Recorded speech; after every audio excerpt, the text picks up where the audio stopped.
The only thing constant in life is change.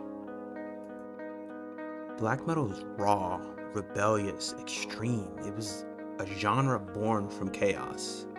It has always thrived on breaking rules.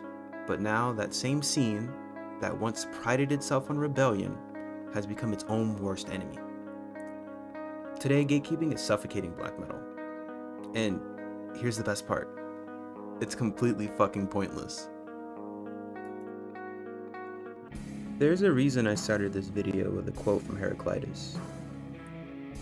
It's to really hammer home the fact that the only constant in life is change. Music is no different. Every genre evolves, adapts, and transforms over time, whether people like it or not. But for some reason, some people think they can stop this evolution. That's where the gatekeepers come in. Self-appointed guardians of what is and isn't real black metal, and I use real in quotes. They claim to preserve the genre's purity, but in reality, they're just holding it back. Gatekeeping as a whole is just no good for the genre. But it isn't just pointless, it's inconsistent. Take this, when certain bands change their sound, they're crucified for it. But when others do the same, they're celebrated. Let's talk about a band that's near and dear to my heart, Darkthrone.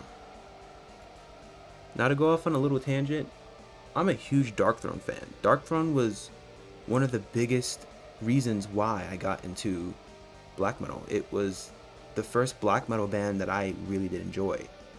The Unholy Trinity is an amazing work of music. It is definitely staple black metal. If someone had no idea what black metal was and I had to give them an album, I'm giving them Transylvanian Hunger. I'm giving them Blazing in Northern Sky, right? Those are classic albums. Darkthrone helped define black metal in the early 90s, but they didn't stop there. Over the years, they've experimented with crust punk, heavy metal, even doom, and yet they're still legends. Their evolution is seen as a part of their rebellious spirit.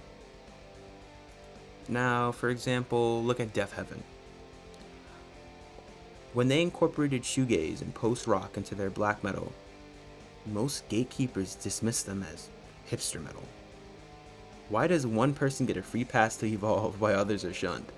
This is just a small tangent point because I don't understand why Fenriz gets the pass to be able to almost switch genres every album, but when another band switches genres, they get completely crucified. That's just something that never really made sense to me. Gatekeeping is not only pointless, it's inconsistent. Gatekeeping doesn't just stifle creativity, it quite literally enables toxicity. Take NSBM, National Socialist Black Metal. These bands openly embrace fascism, they openly embrace racism and hate, yet some gatekeepers defend their place in the scene as a part of black metal's authenticity.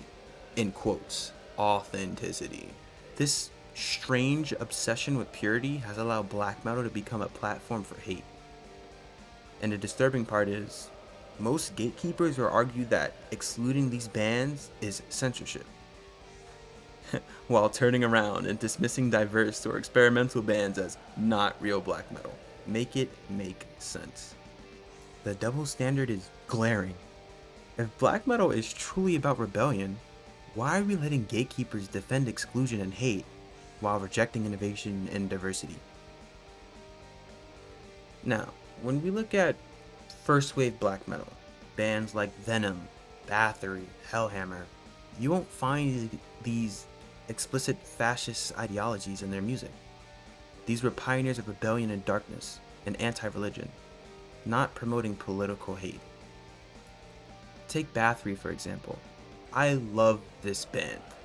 Bathory's lyrics were rooted in occultism, and later rooted in Norse mythology and epic storytelling. Venom gave us the name of the genre, and they started with satanic anthems. Their music was chaotic, their music was extreme, but it wasn't about spreading hate.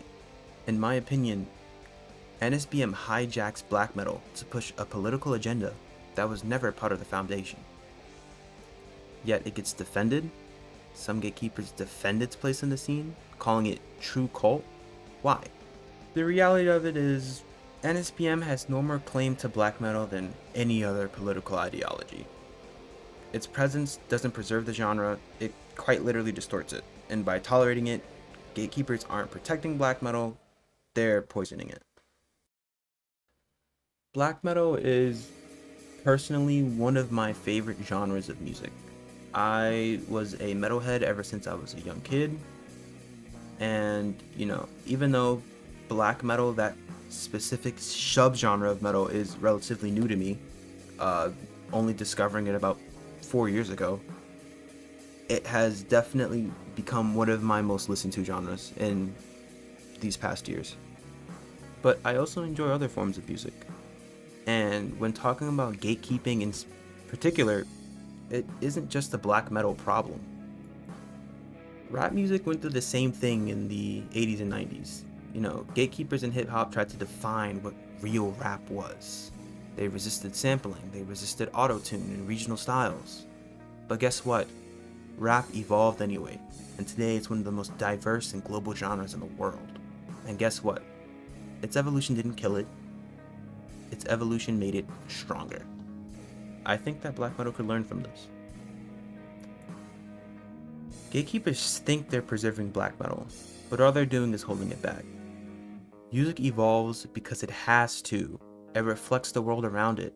Clinging to the past doesn't preserve a genre, it just strangles it. I personally think black metal is going nowhere, whether it chooses to dispel these toxic gatekeepers or not. But I really think it should embrace change. Whether it's a band blending genres, experimenting with new sounds, or coming from an unexpected place, from unexpected people. That's what keeps the spirit of rebellion alive. Gatekeeping doesn't protect black metal. It, in my opinion, quite literally kills it. And here's the truth. Change is coming, whether gatekeepers like it or not. The question isn't whether black metal will evolve, it's whether the gatekeepers will be left behind. The gates are open. Step through or stay stuck in the fucking past. If you disagree with anything I just said, let me know. I'd love a conversation.